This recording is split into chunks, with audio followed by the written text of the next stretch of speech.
Hello everyone, this is Miss Chelsea and today we'll be learning about atomic Lewis structures. Our question of the day is, what are atomic Lewis structures?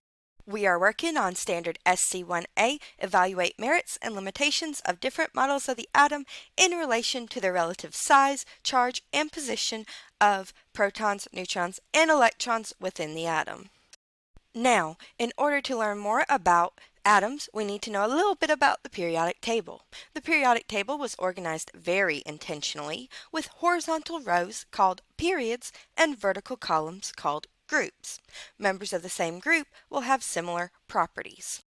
We have already learned that members of the same period have the same number of energy levels.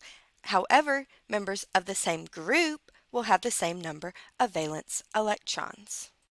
Now, the valence electrons are the outermost electrons which are involved in chemical bonding. The number of valence electrons determines an element's chemical properties. Therefore, elements in the same group on the periodic table will have very similar properties because they have the same number of valence electrons. A Lewis structure is used to show the valence electrons for any atom as dots around the atomic symbol. That means that Lewis dot diagrams can be used to replace board diagrams or draw very large molecules. Now, on the periodic table, groups 1, 2, and 13 through 18 mostly follow the rules. Members of these groups have a specific number of valence electrons that is easy to predict.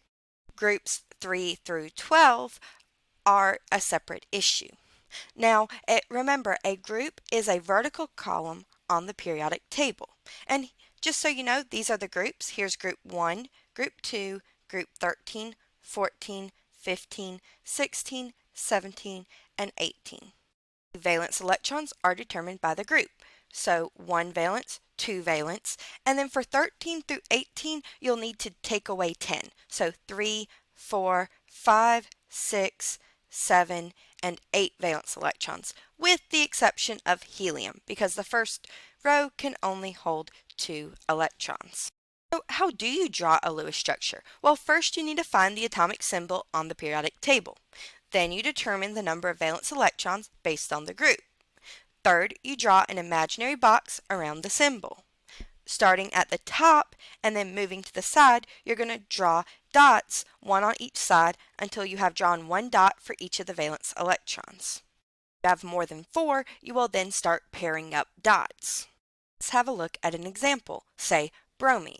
First, I want you to find the atomic symbol on the periodic table.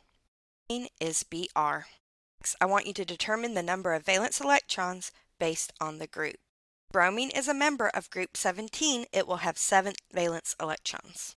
Draw an imaginary box around the symbol. And then we start at the top and move to the sides, drawing dots, one on each side, until we've drawn 1 dot for each of the valence electrons. Since we've only drawn 4 dots, but bromine has 7 valence electrons, that means we've got to start at the top again and start pairing up electrons. So add your dots and you should get something that looks like this. Now let's try removing the training wheels, aka the box. It's your turn to try the show what you know questions and check your answers.